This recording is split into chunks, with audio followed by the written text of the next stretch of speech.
Saya cuma nak ulas tadi lah, saya sambung balik ya.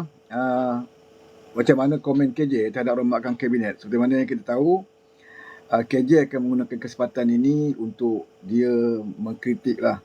Payah jumpa KJ memuji ni. Kalau dia muji pun dia akan ada kritikan.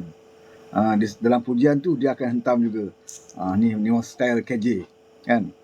Apa pun dia nak puji PMBAK ni, dia akan hentam. Dalam pujian tu ada hentam. Jadi rombakan kabinet ni macam tu juga. Tapi sasaran dia adalah Zahid. Saya dah jangka dah. Memang KJ akan beri komen tentang rombakan kabinet ini dan sasarannya adalah Zahid, Presiden UMNO. Jadi tak pelik lah kalau dia mensasarkan Zahid. Kerana dia telah dipecat oleh Zahid, Presiden UMNO. Kan? Jadi tentulah ada dendam dia kepada Zahid.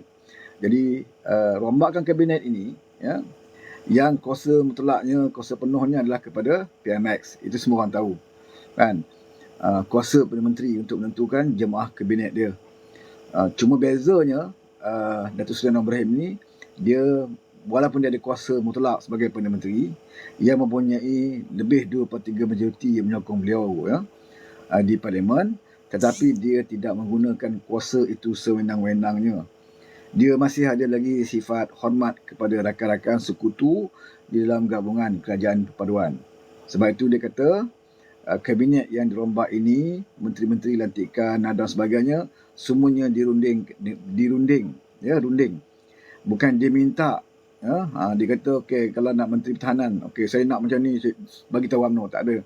Dia runding dulu, ya, dengan ketua-ketua parti, supaya mereka tidak merasakan parti mereka tersisih dan sebagainya. Itu cara Datuk Seri Anwar Ibrahim memimpin. Ya, walaupun dalam keadaan dia mempunyai kekuatan majoriti yang besar, ya, tapi masih lagi dia merendahkan diri dia dan menghormati rakan-rakan di dalam gabungan kerajaan perpaduan. Dia tidak seperti Din Cirit. Ya, Din Cirit dia dah lah majoriti tu sikit, ya, majoriti 4 orang 5 orang aja. Dia dapat jadi kerajaan tu pun 115. Beri tebuk atap macam nak gila, ya, buat dosa macam nak gila, khianat macam nak gila, kena sumpah, kena maki, hamun dia orang. Tak berbaloi, hanya dapat 5 orang je, 115. Ya, nak bentuk kerajaan 112. Dia dapat 115. Bermakna dia berapa orang je lebih dia. Maknanya lebih dia ada 3 orang je. Ya? 3 ke 4 orang saja dia dapat lebih. Din Cirit ni dulu jadi Perdana Menteri. Itu fakta tu. Kena ingat. Din Cirit jadi Perdana Menteri, ya, dia hanya ada 115. Nak membentuk, nak jadi Perdana Menteri yang sebenarnya dapat 112 minima. Dia ada 115, bermakna dia ada 3-4 orang je. Ya, 3-4 orang je lebih je dia. Berbeza dengan Anwar Ibrahim yang ada 2/3 majoriti. Tetapi Anwar Ibrahim walaupun dapat 2/3 majoriti, tetapi dia tidak ego, dia tidak sombong, dia tidak bengkak. Dia tidak pamerkan kekuatan dia. Ya, malahan dia merendahkan diri dia, dia menghormati rakan-rakan dia yang lain. Sebab itu segala pelantikan kabinet dia runding dengan rakan-rakan dia di dalam kerajaan perpaduan. Ini yang kabinet yang dibentuk. Ya, dan dia membuat adjust balik beberapa posisi portfolio kementerian mengikut kesesuaian. Ya, ada menteri dia bukan tidak cemerlang, dia cemerlang, dia rajin. Ada menteri naik rajin. Tu saya belum tahu dia rajin. Tetapi dia tidak sesuai di kementerian tersebut, maka dia buatlah adjustment.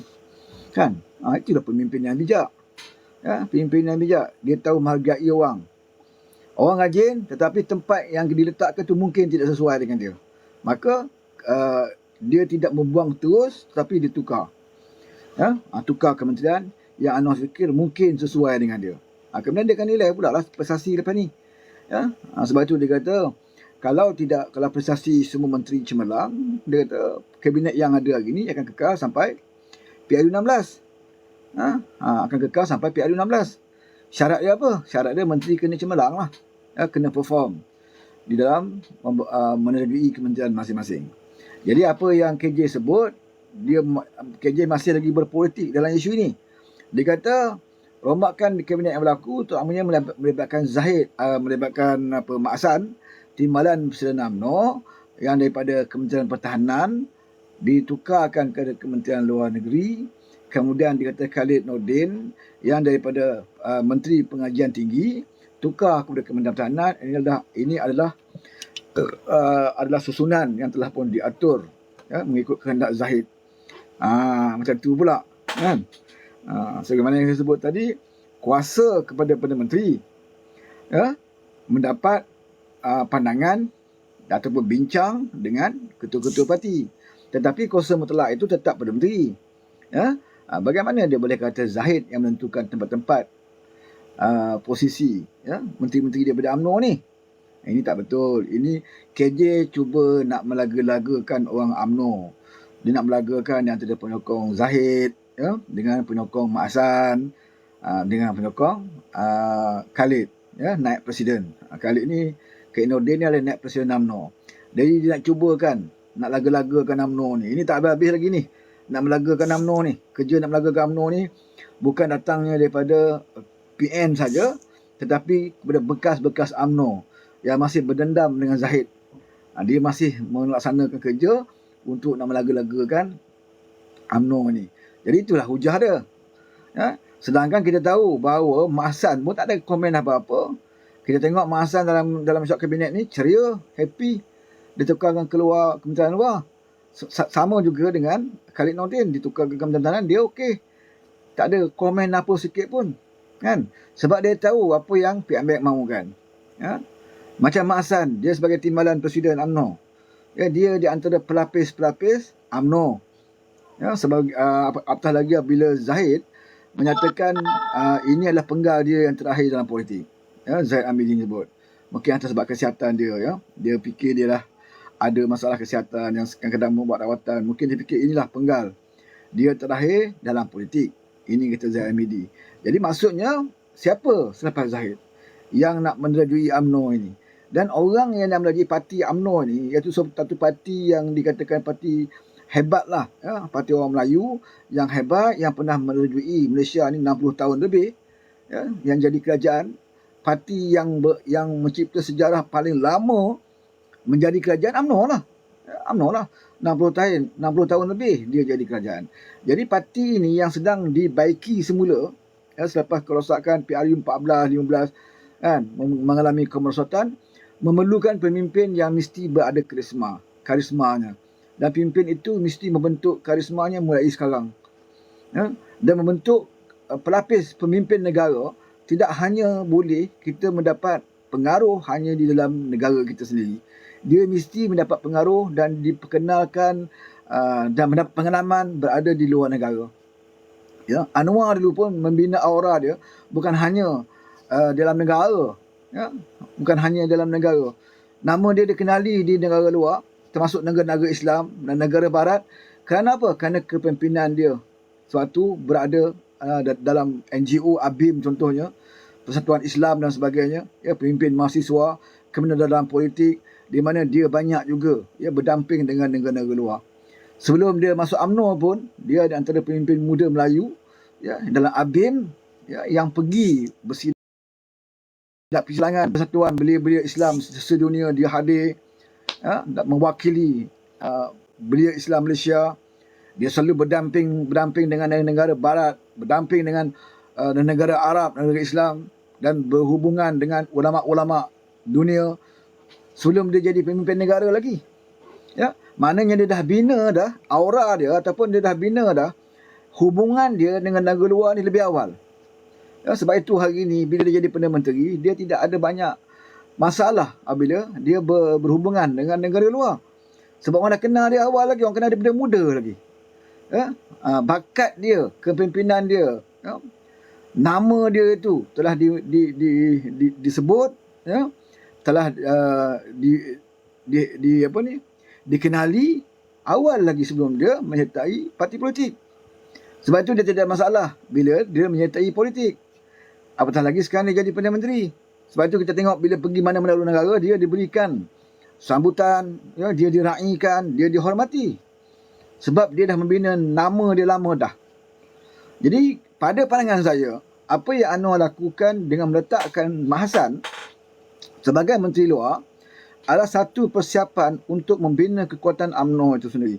Terutamanya pelapis bagi kepimpinan UMNO. Sebab Anwar tahu bahawa Zahid yang seperti mana dia sendiri umumkan bahawa dia mungkin sepenggal ataupun tempoh ini dia akan memimpin UMNO. Mungkin dia tidak lagi ada cita-cita nak menjadi Perdana Menteri, Zahid Hamidi. Siapa pelapis dia? Tentulah sekarang ni timbalan dia Mak Hassan. Jadi Mak Hassan dah hanya dikenali di dalam Malaysia.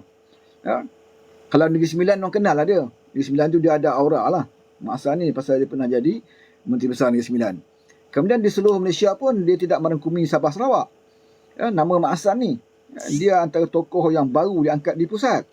Jadi perlukan pendedahan yang luas kalau nak letak Mak Hassan sebagai pelapis bagi UMNO Barisan Nasional. Jadi tindakan Anwar Ibrahim membawa Mak Hassan sebagai menteri luar, salah satu perkara yang baik sebenarnya buat UMNO. Menyediakan pelapis dia supaya dikenali di luar. Pak Lah pernah menjadi menteri luar. Dan akhirnya Pak Lah jadi Perdana Menteri. Menjadi Perdana Menteri. Sebab itu ada orang kata meletakkan seseorang itu di Kementerian Luar adalah untuk menguburkan kejayaan politiknya. Ini zaman politik dulu-dulu ni. Zaman politik zaman Mahdi dulu. Zaman Mahdi dalam UMNO, Mahdi jadi Perdana Menteri, itu memang cara dia. Memang cara dia. Dia nak mencampakkan seseorang itu dihantar sebagai duta, sebagai menteri luar dan sebagainya. Itu style Mahdi. Tapi bagi Anwar Ibrahim, dia tak kira apa pun kementerian yang kamu berada, itu adalah merupakan pengalaman dan prestasinya akan dinilai dari masa ke semasa. Dan untuk menggilap ke pelapis UMNO, dia perlukan kepada hubungan yang lebih luas. Hubungan yang lebih luas di peringkat antarabangsa. Sebab itu, timbalan Persatuan UMNO itu diletakkan sebagai Kementerian Luar. Maksudnya di bawah kepimpinan PMX yang sering berada di luar negara, yang rajin membuat kerja di luar negara, kadang-kadang mencari pelaburan dan berbagai-bagai lagi, tentunya Mak Hassan akan bersama dengan PMX. Seperti mana Zamri Kadir.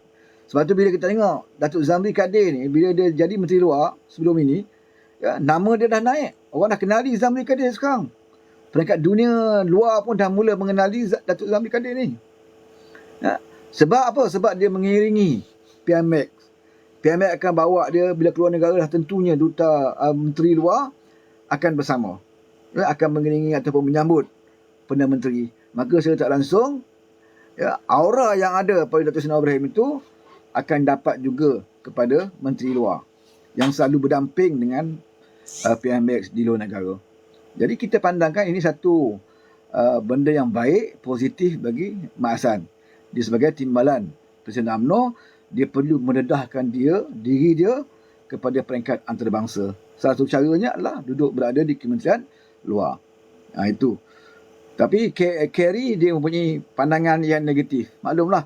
Dia nak meracuni ahli UMNO supaya menyatakan, tengok Zahid, dia nak bunuh Kejaya, Mak Hassan timbalan dia. Sebab tu dia syorkan Mak Hassan menjadi Menteri Luar. Takkanlah kita tak masuk akal lah kalau Zahid nak bunuh Kejaya Mak Hassan. Sedangkan dia sendiri pun dah mengatakan bahawa kejaya dia mungkin penggal ini saja. Kalau dah kejaya dia kata sendiri bahawa dia penggal ini saja, apa perlunya dia nak sekat Mak Hassan? Kan? Apa perlunya dia nak sekat Mak Hassan? Kecuali kalau dia bercita-cita nak jadi pemimpin, lama lagi dia nak UMNO. Kan? Jadi inilah.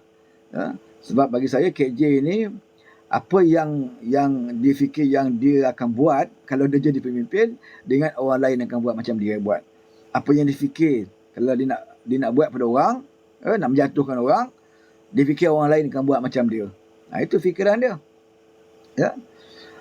Sedangkan melibatkan banyak rombakan itu bukan saja Mak Hassan saja. Bukan saja Mak Hassan saja. Dalam keadilan pun ada yang tukar portfolio. Datuk Zaliha, dia tukarkan daripada Menteri Kesihatan kepada Menteri Wilayah. Berapa orang lagi, ramai lagi. Amanah pun terlibat. DAP pun terlibat. Bahkan DAP ada yang terus disingkirkan. Contohnya macam Siva Kumar. Dia tidak ditukarkan ke mana-mana portfolio, bahkan tidak dilantik lagi sebagai menteri. Kenapa tidak ada masalah bagi DAP? Sebab DAP memahami apa yang dilakukan oleh Anwar Ibrahim. Kenapa tak kata Anwar mencaturkan politik lain DAP? Kenapa kata Anwar mencaturkan politik di dalam UMNO? Ya, sedangkan DAP lagi dahsyat. Ya, dia punya menteri langsung digugurkan, Siva Kumar. Tapi DAP tak kata pun bahawa Anwar mencaturkan kepimpinan DAP. Kenapa? Bila UMNO ya, bukan digugurkan, ditukar saja pun. Dan ramai menteri ditukar. Keadilan pun ada yang bertukar kementerian. Ya, ini menunjukkan hujah tak kuat lah. Ya, hujah dari KJ ini untuk nak melaga-lagakan ya, ke ahli-ahli di dalam UMNO itu sendiri. Ya, jadi bagi anda yang berada dalam room ini, terutamanya ahli UMNO, harus berfikir ya, dengan matang, berfikir dengan logik. Ya, apa yang diperkatakan oleh KJ itu tidak lain tidak bukan hanyalah untuk menjadikan ahli UMNO tidak selesa. Konon-kononnya percampuran politik, campur tangan ya, Anwar Ibrahim di dalam politik UMNO itu sendiri. Seperti mana yang saya sebut tadi, kenapa pula pandang UMNO saja, kan? DAP lagi dahsyat, sampai ada yang tidak lagi dilantik sebagai menteri digugurkan. Ya, tak ada pula DAP kata Anwar campur tangan mencaturkan kepimpinan DAP, tak ada pun, kan? Itu di antara yang saya ulas tentang Ali Serat kata aku petualang bangsa. Okeylah, aku petualang bangsa lah, kau pejuang bangsa. Ali Serat, kau pejuang bangsa kan? Kau Wira kan, Wira tanah air. Naik kotak cepat. Aku nak tengok Wira tak Wira kau. Naiklah. Kalau kau bekas askar kan, takkan menakut kot. Naik kotak. Request. Aku bagi laluan untuk kau request.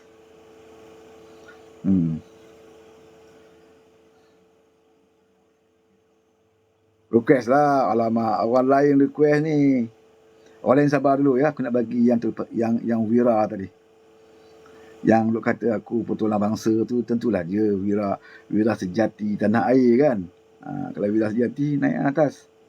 Request. Aku tangguhkan kawan-kawan kita yang nak request tu, aku tangguh dulu sementara.